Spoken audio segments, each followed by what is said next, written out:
Hi friends, எல்லாருக்கும் வணக்கம். Welcome to Dharma academy. இன்றைக்கி நாம் இந்த வீடியோவில் என்ன பார்க்க போகிறோம் அப்படின்னா 9ஆம் வகுப்பு தமிழில் இயல் 4 பார்க்க போகிறோம்.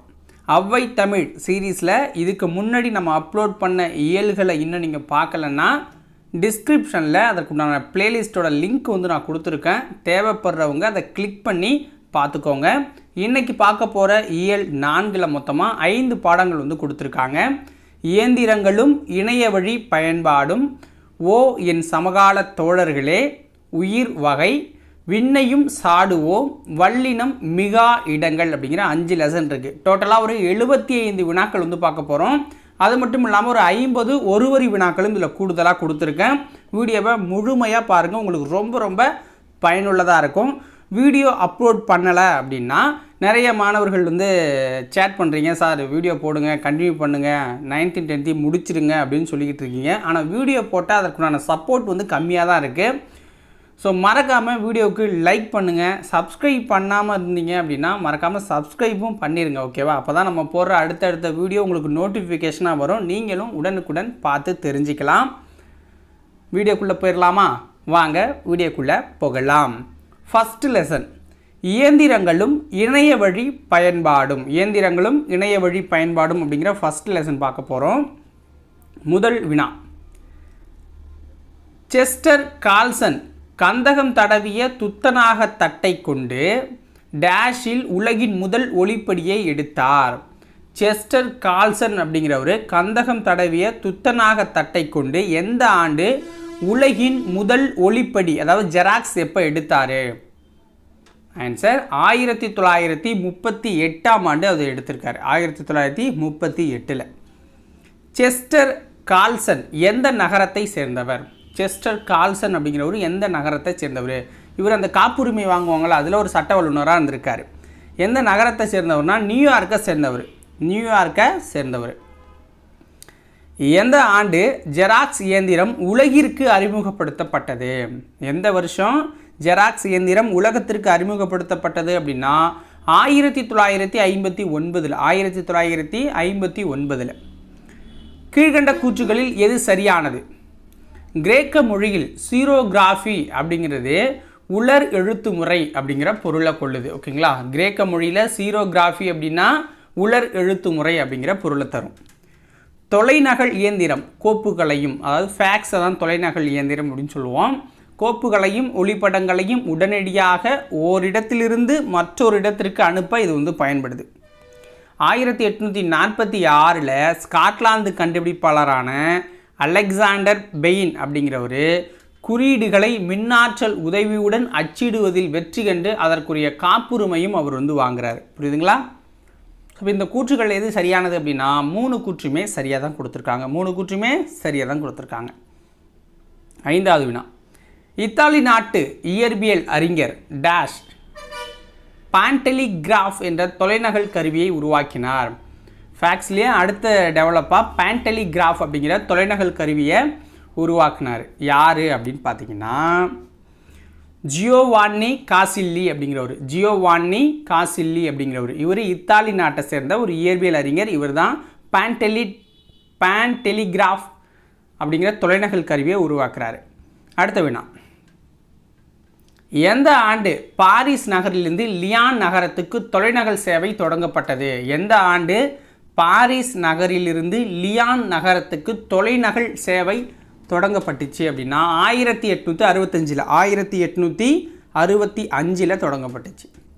கீழ்கண்ட கூற்றுகளில் எது சரியானது?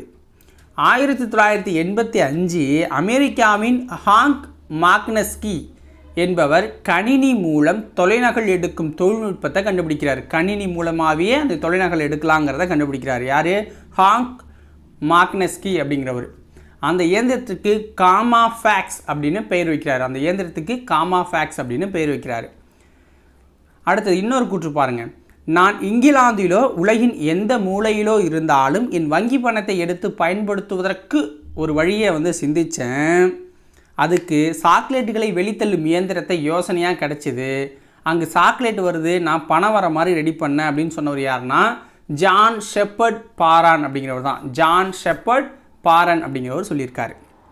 இங்கிலாந்தை சேர்ந்த பொறியாளரான ஜான் ஷெப்பர்ட் பாரன் அப்படிங்கிறவர் தான் இவருடைய தலைமையிலான குழு ஒன்று பார்க்கல்லேஸ் வங்கிக்காக லண்டனில் 1967 ஜூன் 27 தானியங்கி பண இயந்திரத்தை நிறுவனாங்க. கண்டுபிடிச்சது இவர் தான் ஏடிஎம். ஓகேங்களா?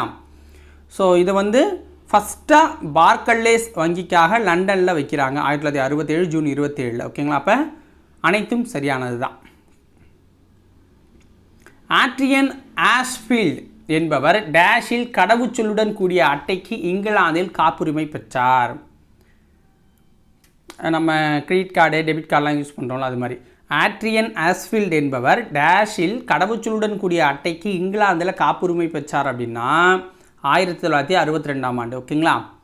ஆட்ரியன் ஆஷ்ஃபீல்ட் கண்டுபிடித்த அட்டை முதலில் எதை பெறுவதற்காக அல்லது தருவதற்காக காப்புரிமை தரப்பட்டுச்சுன்னா பெட்ரோலுக்காக மட்டும்தான், பெட்ரோல் வாங்குறதுக்காக மட்டும்தான் அது வந்து காப்புரிமை வாங்கியிருந்தார். அதுக்கப்புறம் எல்லாத்துக்குமானதாக மாறிடுச்சு இப்போதைக்கு.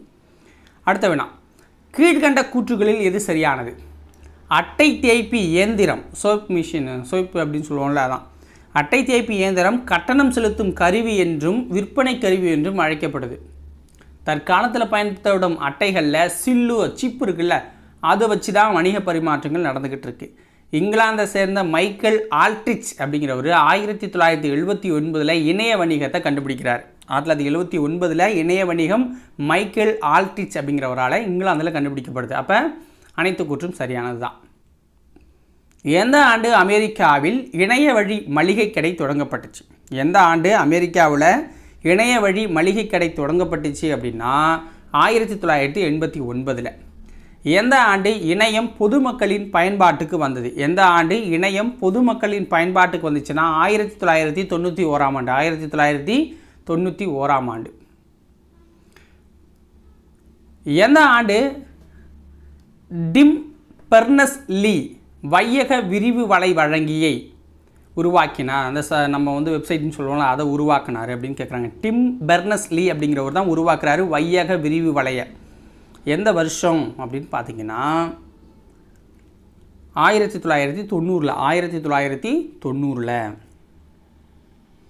கீழ்கண்ட கூற்றுகளில் எது சரியானது? 2002ஆம் ஆண்டு இணைய வழி பதிவு அறிமுகப்படுத்தப்பட்ட போது சராசரியாக ஒரு நாளைக்கு 29 பயண சீட்டுகள் தான் இந்த ஆன்லைன் டிக்கெட் புக்கிங் இருக்குல்ல, ஸோ அப்படி அறிமுகப்படுத்தும் போது 2002 29 பயண சீட்டு தான் ஒரு நாளைக்கு பதிவாகும். ஆனால் 13 வருஷம் கழித்து 2015 பார்க்கும்போது ஒரே நாளில் 13 லட்சம் பேர் வந்து பதிவு செஞ்சுருக்காங்க, ஹையஸ்ட்டாக. ஓகேங்களா? இப்போ பார்த்தீங்க அப்படின்னா இருக்கிற நம்ம டெக்னாலஜிக்கு ஒரு நிமிஷத்துக்கு 1500 பயணச்சீட்டு பதிவாகுது அப்படிங்கிறாங்க. 1500 ஒரு நிமிடத்துக்கு 1500 பயணச்சீட்டு பதிவு செய்யும் வகையிலையும் 3 லட்சம் பயனர்கள் ஒரே நேரத்தில் இணைய வழி சேவையை பயன்படுத்த உரிய வகை வந்து செய்யப்பட்டிருக்கு இப்போ இருக்கிற நம்ம டெக்னாலஜி மூலமா. அப்போ அனைத்து கூற்றும் சரிதான். கீழ்கண்டவற்றுள் சரியான இணை எது? 10ஆம் வகுப்பு மாணவர்களுக்காக நடத்தப்படுறது தான் தேசிய திறனறி தேர்வு, நேஷ்னல் டேலண்ட் சர்ச் எக்ஸாம் அப்படின்னு சொல்லுவாங்க. ஓகேங்களா?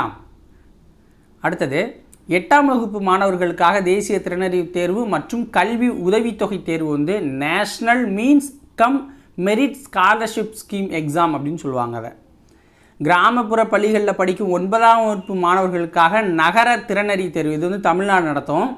ட்ரஸ்ட் அப்படிங்கிற பேரில் Tamil Nadu rural students talent search examinations. ஓகேங்களா? ட்ரஸ்ட் அப்படிங்கிற பேரில் இது நடத்துது நம்ம தமிழ்நாடு கவர்மெண்ட். அப்போ அனைத்தும் சரிதான்.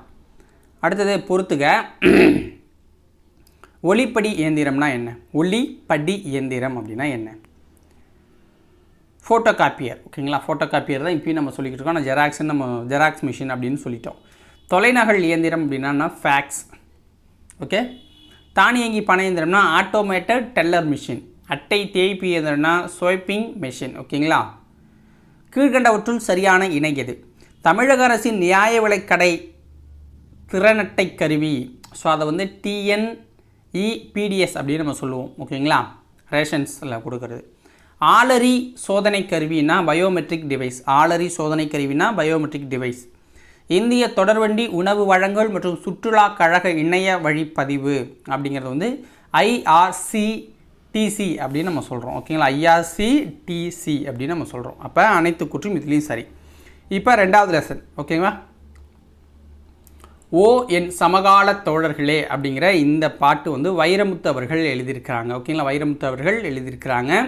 ஸோ இதை வந்து நான் படிக்க போகிறதில்ல. ஓகேங்களா, ஸோ அப்படியே நான் வந்து வீடியோவை பாஸ் பண்ணுறேன், நீங்கள் பார்த்துக்கோங்க. ஓகே, வீடியோவை அப்படி ஸ்டாப் பண்ணிவிட்டு நீங்கள் பார்த்துட்டு அடுத்தது ஆன் பண்ணிக்கோங்க.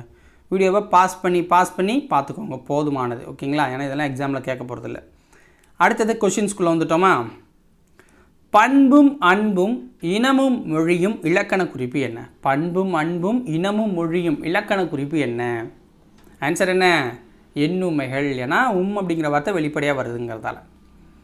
சொன்னோர் என்பதன் இலக்கண குறிப்பு என்ன? சொன்னோர் என்பதன் இலக்கண குறிப்பு என்ன? ஆன்சர் வினையாளனையும் பெயர். வினையாளனையும் பெயர் ஆர் அப்படிங்கிறது வருதால. பகுபத உறுப்பிலக்கணம் நம்ம டைரெக்டாக தான் கொடுக்குறோம் எப்போதும். ஏன்னா பகுபதம்னாலே பிரிக்கக்கூடியது, பகாபதம்னா பிரிக்க முடியாதது. ஓகேங்களா, பொருத்துங்கள் அப்படின்னா பொருத்து கல் அப்படிங்கிற 3ஆக பிரிச்சிருக்கோம்.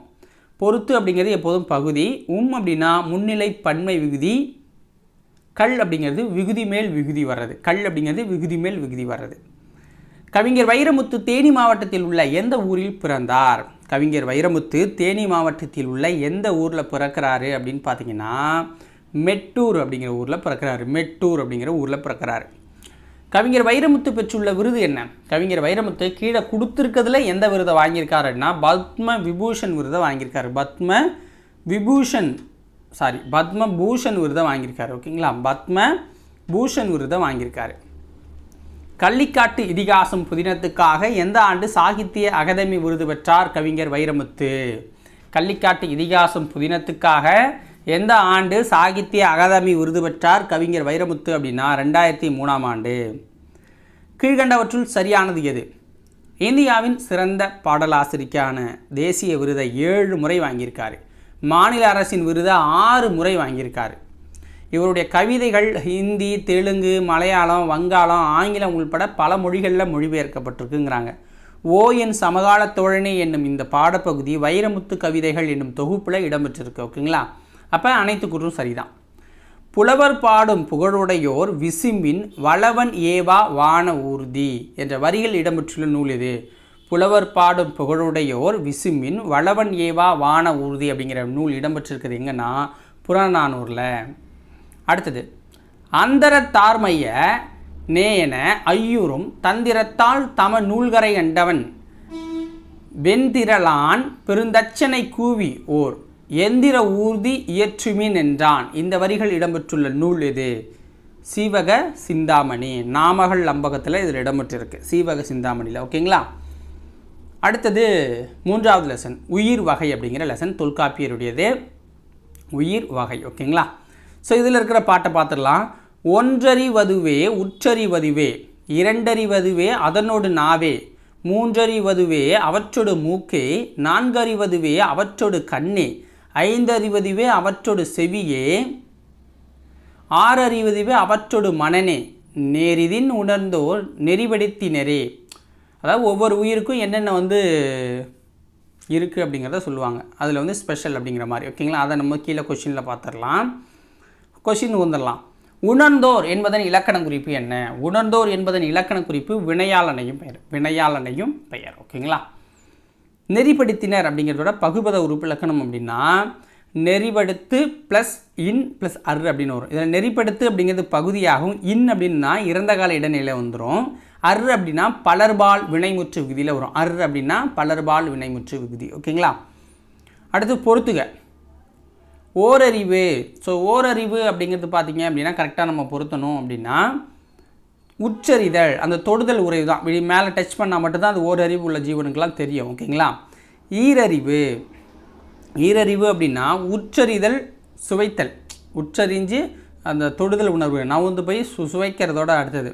மூவறிவு அப்படின்னா உச்சரிதல் சுவைத்தல் நுகர்தல் திறனும் அதுக்கு இருக்கும். நான்கறிவு ஜீவனுக்கு பார்த்தீங்க அப்படின்னா உச்சரிதல் இருக்கும், சுவைத்தல் இருக்கும், நுகர்தல் இருக்கும், காண முடியும், பார்த்து அதை வந்து பார்க்க முடியும் அப்படிங்கிறாங்க. ஓகேங்களா, ஐந்தறிவின் கடைசி அறியும் ஆற்றல் என்ன? ஐந்தறிவோட கடைசி அறியும் ஆற்றல் என்ன அப்படின்னு பார்த்தீங்கன்னா கேட்டல். அதாவது உச்சரிதல், சுவைத்தல், நுகர்தல், காணல், கேட்டல் அப்படிங்கிறது 5வதாக வரும். ஆறறிவோட கடைசி அறியும் ஆற்றல் என்ன அப்படின்னா உச்சரிதல், சுவைத்தல், நுகர்தல், காணல், கேட்டல், பகுத்தறிதல் அப்படின்னு வரும். பகுத்தறிதல் தான் கடைசி. ஓகேங்களா, அடுத்தது பொறுத்துக.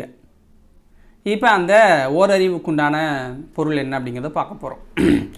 ஓரறிவு ஓரறிவுனா புல் மரம் இதுக்கெல்லாம் ஓரறிவு தான். ஈரறிவு அப்படின்னா உங்களுக்கு சிப்பி நத்தையை சொல்லுவாங்க. ஓகேங்களா. மூவறிவு அப்படின்னா எதை சொல்லுவோம்? கரையான் எறும்பெல்லாம் நம்ம சொல்லுவோம். நான்கறிவு அப்படின்னா நண்டு தும்பி எல்லாம் வந்து நான்கறிவு அப்படின்னு நம்ம சொல்லுவோம்.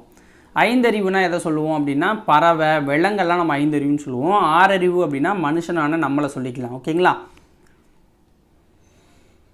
தமிழ் மொழியில் கிடைக்கப்பெற்ற முதல் இலக்கண நூல் எது? தமிழ் மொழியில் கிடைக்கப்பெற்ற முதல் இலக்கண நூல் தொல்காப்பியம்.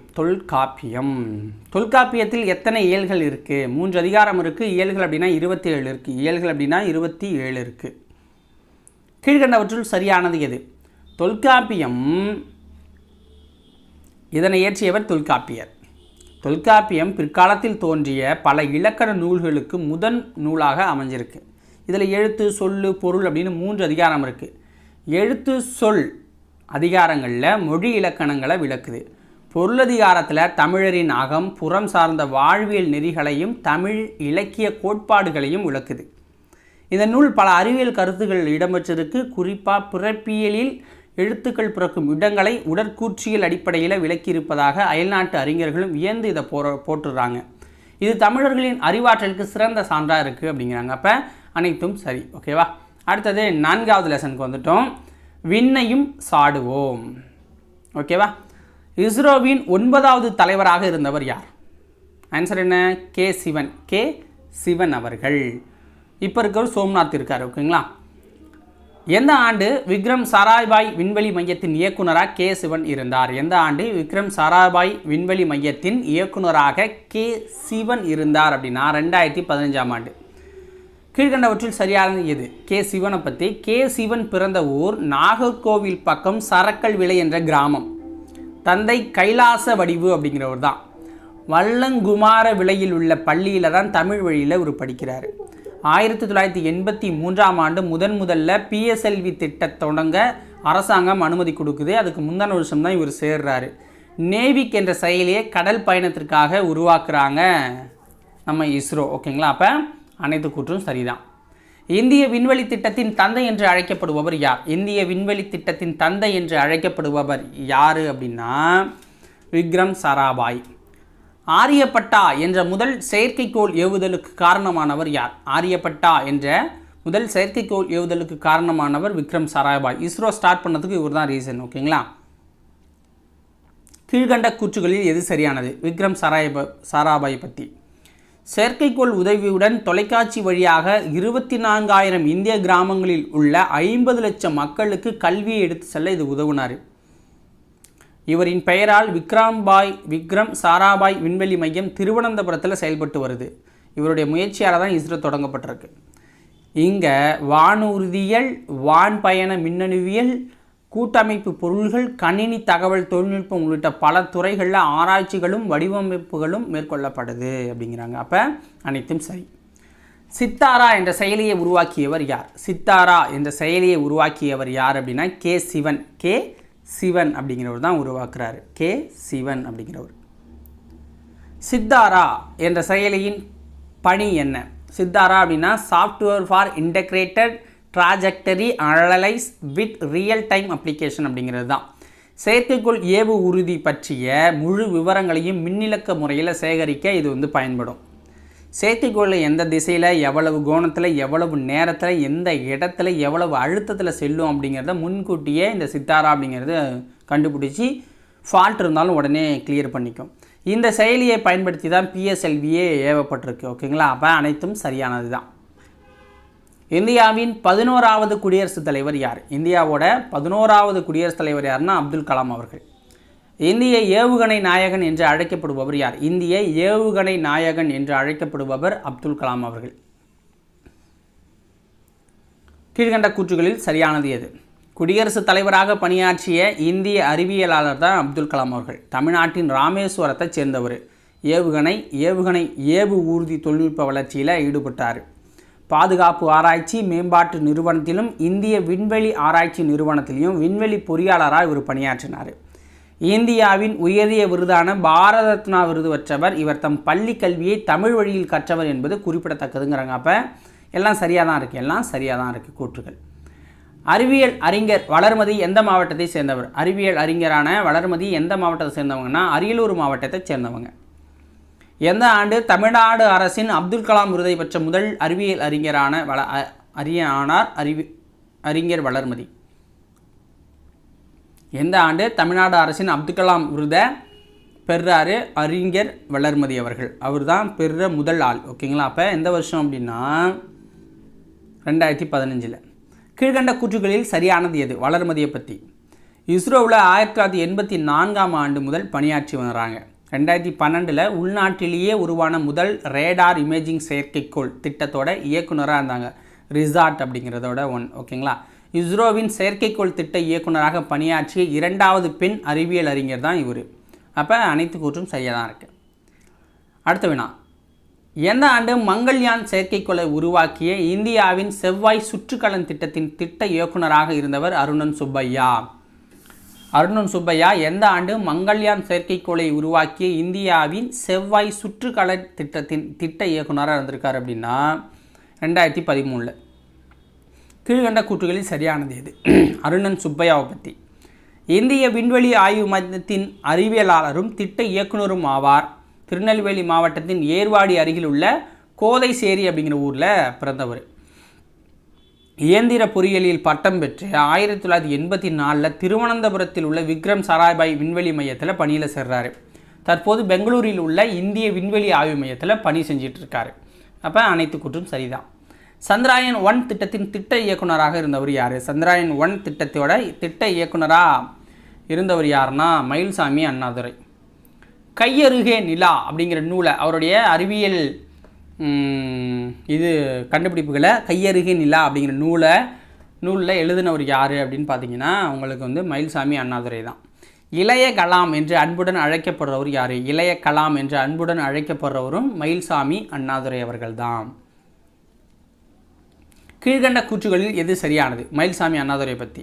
இவர் கோவை மாவட்டம் பொள்ளாச்சி வட்டம் கோதவாடி என்னும் சிற்றூரில் பிறக்கிறாரு.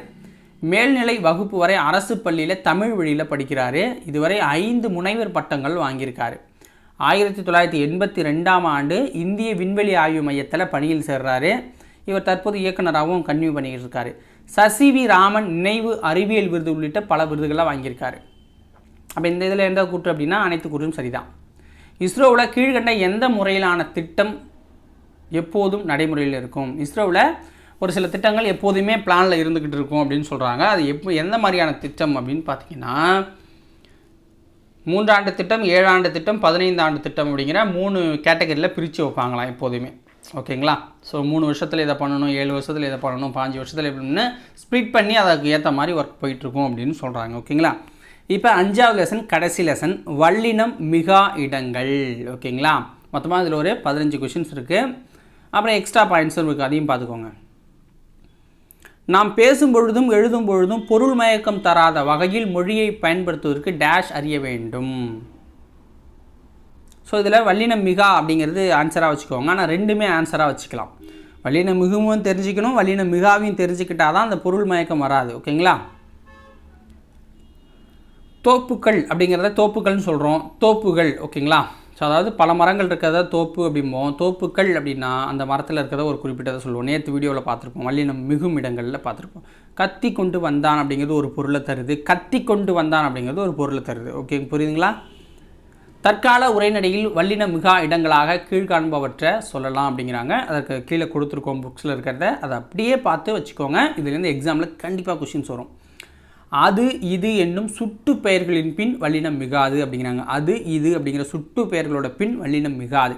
அதுக்கு எடுத்துக்காட்டு என்ன? அது செய், இது கான் அப்படிங்கிறத சொல்கிறாங்க. வினா பெயர்களின் பின் வல்லினம் வராது. வினா பெயர்களுக்கு பின் வல்லினம் மிகாதுங்கிறாங்க. எது கண்டாய், எவை தவறுகள் அப்படிங்கிறத எக்ஸாம்பிளாக கொடுத்துருக்காங்க. எழுவாய் தொடரில் வல்லினம் மிகாது. குதிரை தாண்டியது, கிளி பேசும் அப்படிங்கிறது அதுக்கான எடுத்துக்காட்டு. 3ஆம் 6ஆம் வேற்றுமை வரிகளில் வல்லினம் மிகாது. அண்ணனோடு போ, எனது சட்டை அப்படிங்கிறதுல வல்லினம் வரல. விழி தொடர்களில் வல்லினம் வராதுங்கிறாங்க. தந்தையே பாருங்கள், மகளே தா, வல்லினம் வரல. பார்த்தீங்களா? பெயரெச்சத்தில் வல்லினம் மிகாது அப்படிங்கிறாங்க. வந்த சிரிப்பு, பார்த்த பையன், பெயரெச்சமாக இருக்கிறதுலையும் வல்லினம் வராது. இரண்டாம் வேற்றுமை தொகையில் வல்லினம் வராதுங்கிறாங்க. நாடு கண்டான், கூடுகட்டு தனித்தனியாக வருது. படி என்று முடியும் வினையச்சத்துலேயும் வல்லினம் வராதுங்கிறாங்க. வரும்படி சொன்னார், பெரும்படி கூறினார். வியங்கோல் வினைமற்ற தொடரில் வல்லினம் வகாதுங்கிறாங்க. வாழ்க, தமிழ் வருக, தலைவா, வருக தலைவா. ஸோ இதிலெல்லாம் வரல. வினைத்தொகையில் வல்லினம் வராது. அதாவது குடிதண்ணி, வளர்பிற, திருவள்ளச்செல்வன். ஸோ மூணையும் நீங்கள் சொல்லி பார்த்தீங்கன்னாலும் அந்த வல்லினம் வராது. 8, 10 தவிர பிற எண்ணு பெயர்களுடன் புணரும் வல்லினம் மிகாதுங்கிறாங்க. ஒரு புத்தகம் 3 கோடிங்கிறது 8 அப்படிங்கிறது 10 தவிர வராதுங்கிறாங்க. உண்மை தொகையில் வல்லினம் வராதுங்கிறாங்க. வல்லினம் மிகாது அப்படிங்கிறாங்க. அதாவது தாய் தந்தை, இரவு பகல் அப்படிங்கிறதுல வராது. அன்று, இன்று, என்று, ஆவது, அடா, அடி போன்ற எண்ணும் சொற்களின் பின் வல்லினம் வராதுங்கிறாங்க. அதாவது அன்று சொன்னார், என்று தருவார், அவராவது, தருவதாவது, யாரடா, சொல், ஏனடி, சொல்கிறாய், கம்பரை போன்ற கவிஞர் யார். ஸோ இதிலெல்லாம் வராதுங்கிறாங்க. அவ்வளவு, இவ்வளவு, எவ்வளவு, அத்தனை, இத்தனை, எத்தனை, அவ்வாறு, இவ்வாறு, எவ்வாறு, அத்தகைய, இத்தகைய, எத்தகைய, அப்போதைய, இப்போதைய, எப்போதைய, அப்படிப்பட்ட, இப்படிப்பட்ட, எப்படிப்பட்ட, நேற்றைய, இன்றைய, நாளைய ஆகிய சொற்களின் பின் வல்லினம் மிகாது.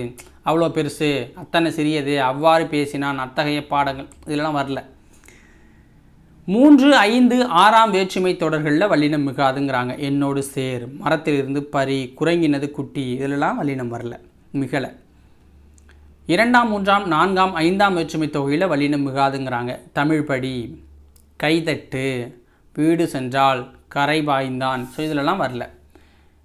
நிலைமொழி உயர்திணையாய் அமையும் தொடரில் வல்லினம் மிகாதுங்கிறாங்க. தலைவி கூற்று, தொண்டற்படை இதுலேயும் வரல எக்ஸாம்பிளில். சால, தவ, தட, குழ என்னும் உரிச்சொற்களை தவிர ஏனைய உரிச்சொற்களின் பின் வல்லினம் வகாது. இந்த 4 தவிர மீதியில் வராதுங்கிறாங்க. அப்போ உருப்பொருள், நனி, தின்றான், கடிக்காவல்லாம் வரல. அடுக்கு தொடர், இரட்டை கேள்வி ஆகியவற்றில் வல்லினம் மிகாது. பார்ப்பார், சலசல இதிலெல்லாம் வல்லினம் மிகாது. கல் என்னும் அகிரிணை பன்மை விகுதி சேரும்போது வல்லினம் மிகாது. கருத்துக்கள், பொருள்கள், வாழ்த்துக்கள் இதிலெல்லாம் வல்லினம் மிகாது. சில பேர் சேரும்பாங்க. ஐகார வரிசை உயிர்மை ஓரெழுத்து சொற்களாய் வர அவற்றோடு கல் விகுதி சேரும்போது வல்லினம் மிகாது. பைகள், கைகள் இதிலெல்லாம் வல்லினம் மிகாது.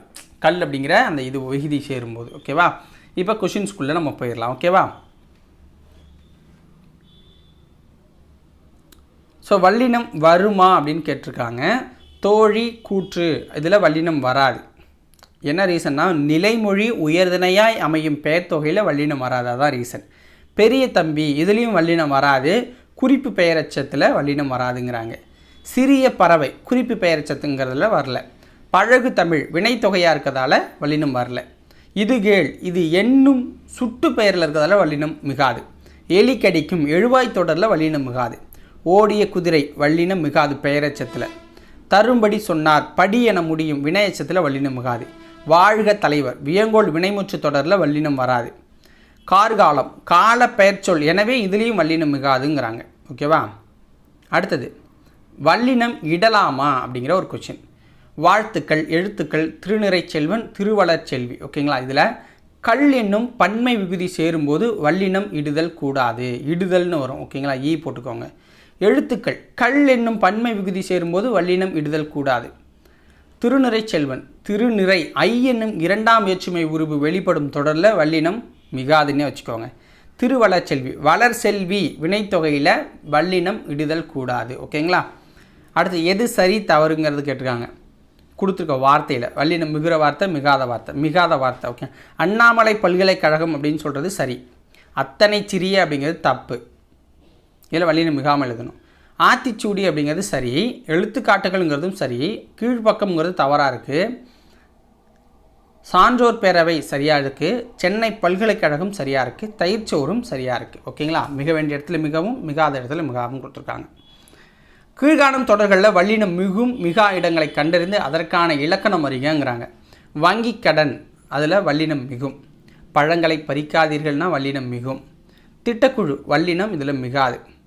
அரசு ஆணை பிறப்பித்தது அப்படின்னா வல்லினம் மிகாது. மருந்து கடை வல்லினம் மிகும். வேலையில்லா பட்டதாரினா வல்லினம் மிகும். சிறப்பு பரிசில் வல்லினம் மிகும். ஓகேங்களா? ஸோ அதில் வல்லினம் வரும் கண்டிப்பாக. பொறுத்துக. அக்னி சிறகுகள் அப்படிங்கிற நூல் எழுதினவர் யார் அப்படின்னா அப்துல் கலாம். மின்மினி அப்படிங்கிற நூல் எழுதினது ஆயிஷா நடராஜன். ஏன் எதற்கு எப்படி அப்படிங்கிற நூல் எழுதினவர் சுஜாதா. ஏன் எதற்கு எப்படிங்கிற நூல் எழுதினவங்க சுஜாதா. அடுத்தது ஸோ இதில் ஒரு 4 கொஷின் 5 கொஷின் வந்து உங்ககிட்ட ஆன்சர் கேட்குறேன். முடிஞ்சால் நீங்கள் வந்து சொல்லுங்கள். ஓகேங்களா? முடிஞ்சால் நீங்கள் வந்து சொல்லுங்கள். ஓகே. இருந்த இடத்திலிருந்தே பயணச்சீட்டு எடுப்பதை எளிதாக்கிய மிகப்பெரிய இந்திய நிறுவனம் இந்திய தொடர்வண்டி உணவு வழங்கல் மற்றும் சுற்றுலா கழகம். வங்கி அட்டை இல்லை என்றால் அலைபேசி எண், வங்கி கணக்கு எண் ஆகியவற்றை கொண்டு பணம் செலுத்த இயலாது. திறன் அட்டைகள் என்பவை குடும்ப அட்டைகளுக்கு மாற்றாக வழங்கப்பட்டவனாகும். ஸோ இதுக்கு ஆன்சர் என்ன அப்படிங்கிறத நீங்கள் கமெண்ட்ஸில் சொல்லணும். இது எதுக்காக கேட்குறோம் அப்படின்னா, நீங்கள் வீடியோ கடைசி வரைக்கும் பார்க்குறீங்களா அப்படிங்கிறது தான். லாஸ்ட்டாக ஒரு 5-6 வீடியோவில் கேட்டுக்கிட்டு இருக்கோம். ஒரு சிலர் தான் பார்க்குறீங்க கடைசி வரைக்கும். அதை செக் பண்ணுறதுக்கு தான். தமிழ்நாடு அரசு கிராமப்புற மாணவர்களுக்கு நடத்தும் திறனாய்வு தேர்வு என்ன? ஊரக திறனறிவு தேர்வுன்னு வச்சுக்கலாம். ஒன்றறிவதுவே ஊற்றறிவதுவே இரண்டறிவதுவே அதனோடு நாவே வெடிகளில் அதனோடு என்பதை குறிப்பது எது அப்படின்னு கேட்குறாங்க. ஸோ இதுக்கு ஆன்சர் என்ன அப்படிங்கிறத சொல்லுங்கள். ஓகேங்களா?